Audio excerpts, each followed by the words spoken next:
Hello everyone! In this video I will be translating and summarizing the latest Urdu broadcast by Junaid Saleem to make it accessible for our English-speaking audience. Let us go through the key developments and insights in Junaid Saleem's words.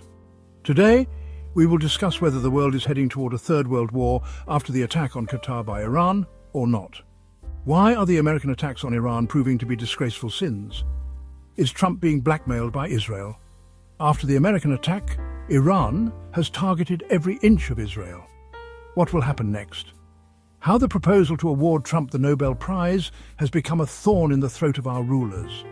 Now, to get rid of this, high-level tactics and wars are being used.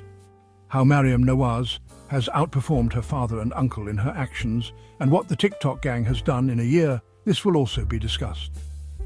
According to Bilawal Bhutto Zardari's expectations, the federal government is being rescued. Why could Imran Khan's bail plea decision not be announced today? But viewers, obviously today's biggest and explosive news is that finally Iran has implemented its threats and not only attacked, but bombarded the American base in Qatar with missiles. 10 missiles have been fired, and according to the latest reports, at least 3 to 5 of these missiles have hit their targets precisely, meaning they hit the American bases in Qatar and caused massive destruction. From the American side, too, in subtle words and through some channels, this is being confirmed. Now, what will be America's next step? This is a very dangerous matter, and viewers, now it can be openly said that this was not an unprovoked event. When Israel attacked Iran on the first day, some people immediately started saying the world is heading toward a third world war, and that no country or power can stop this world from becoming a third world war.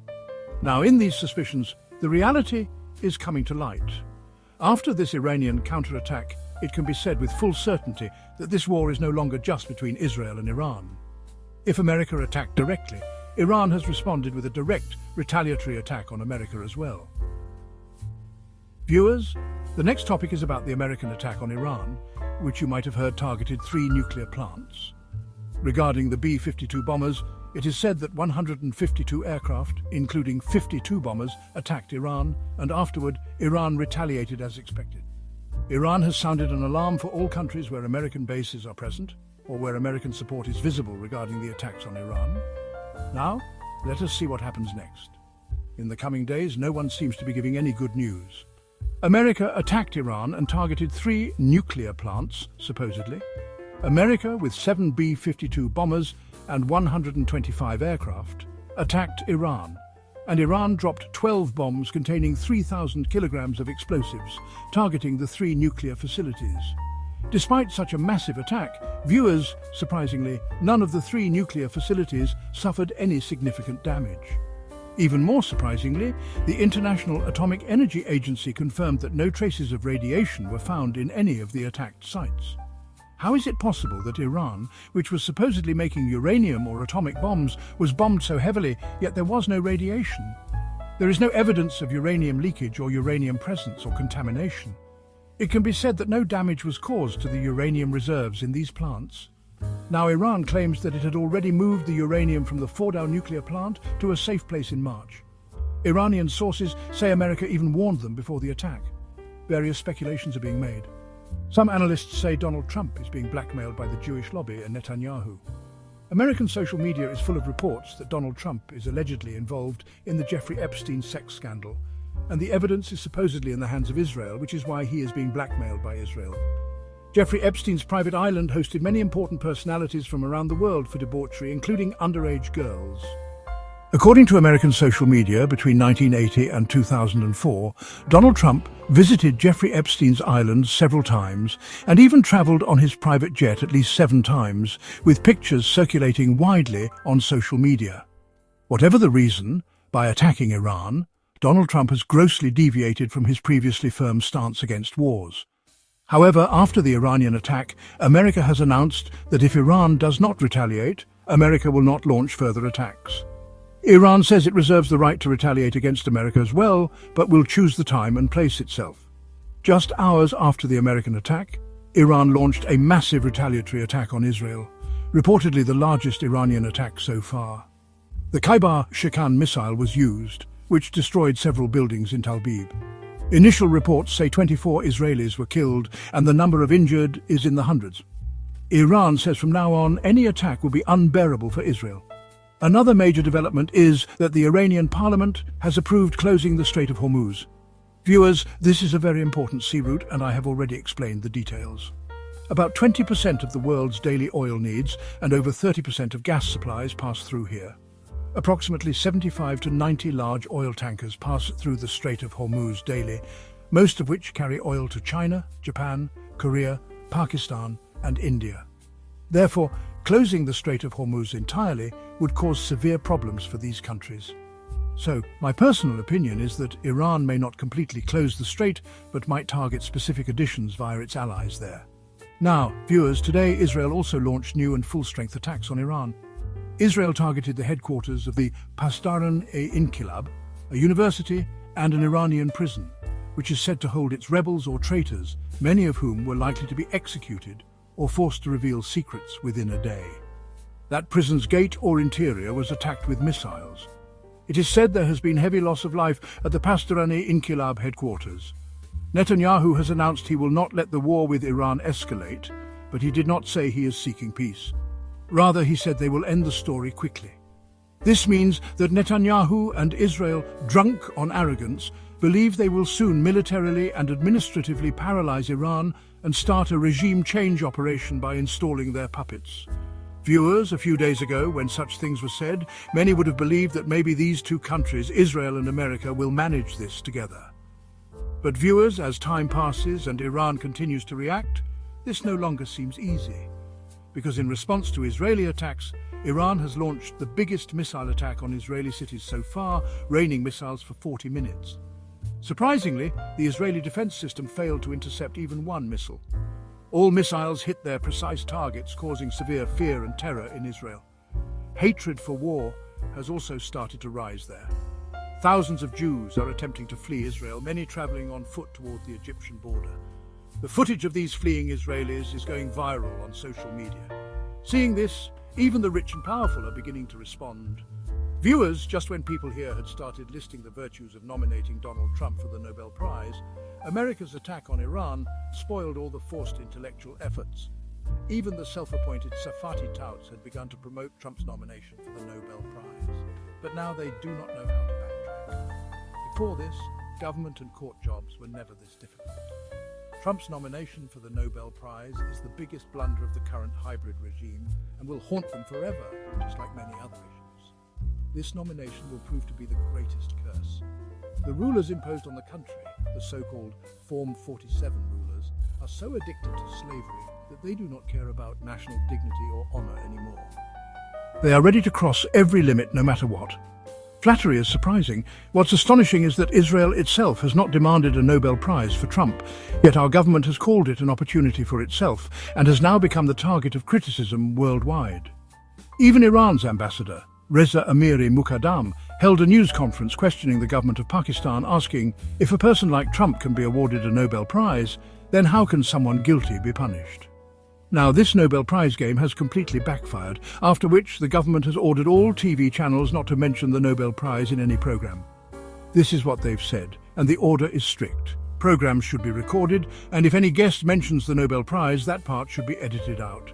Now, the Pakistani government has officially condemned the attack on Iran, but even that has been questioned by US Secretary of State Marco Rubio.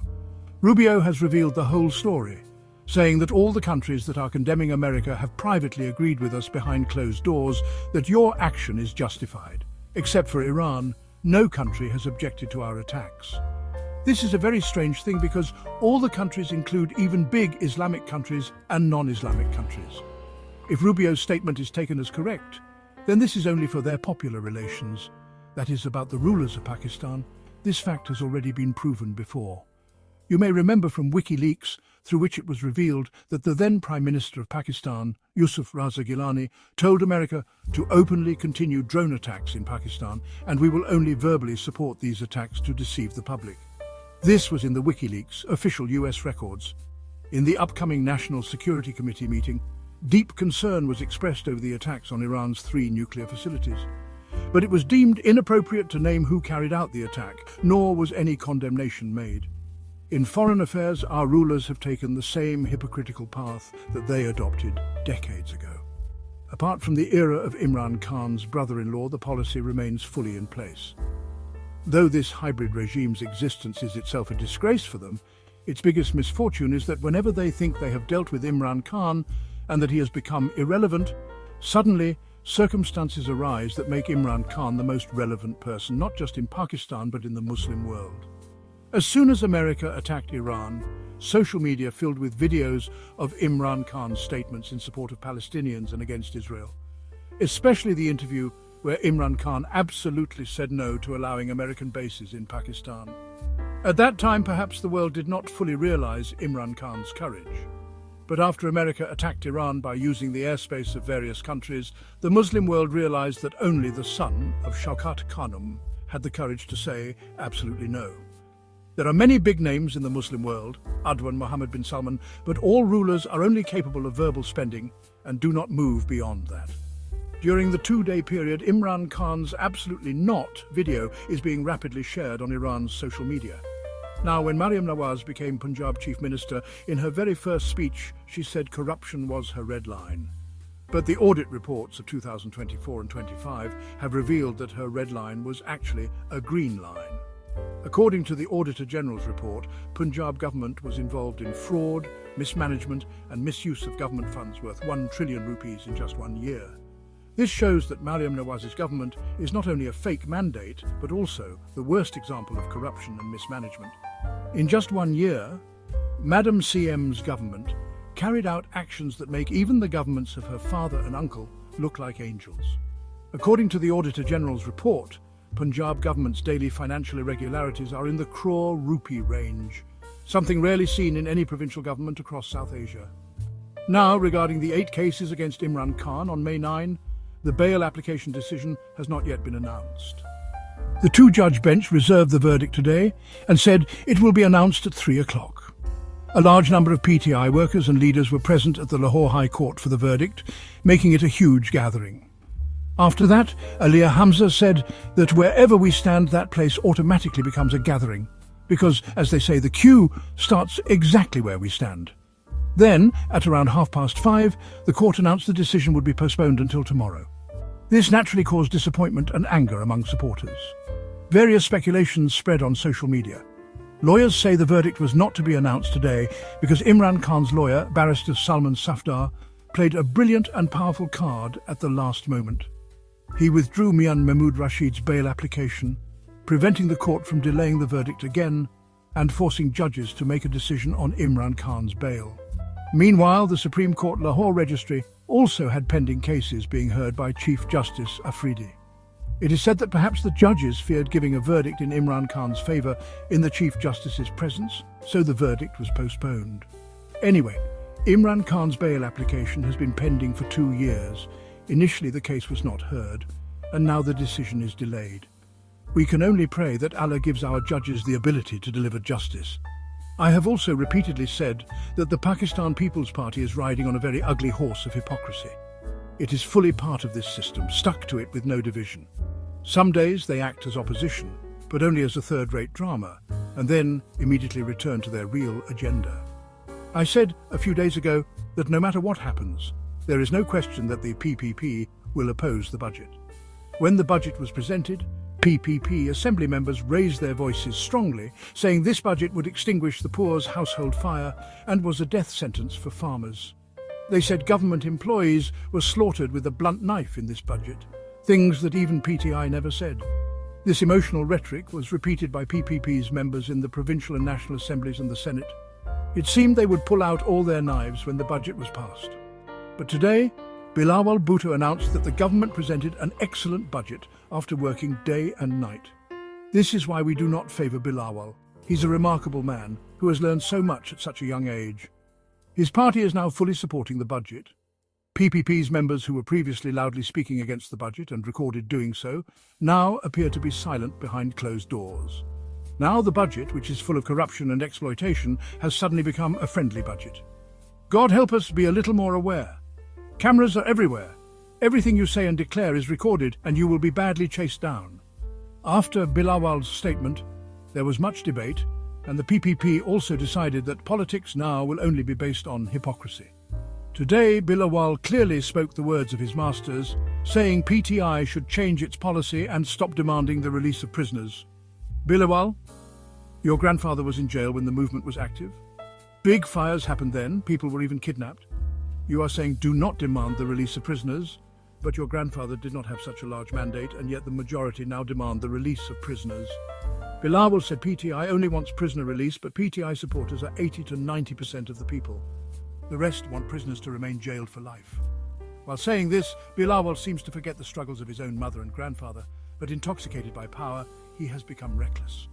It is surprising. That wraps up our translation of Junaid Saleem's video. I hope this English version helped you understand his message better. Please like, share, and subscribe to Awami Lens to help our community grow. Do not forget to leave a comment below and let me know what you thought of this effort.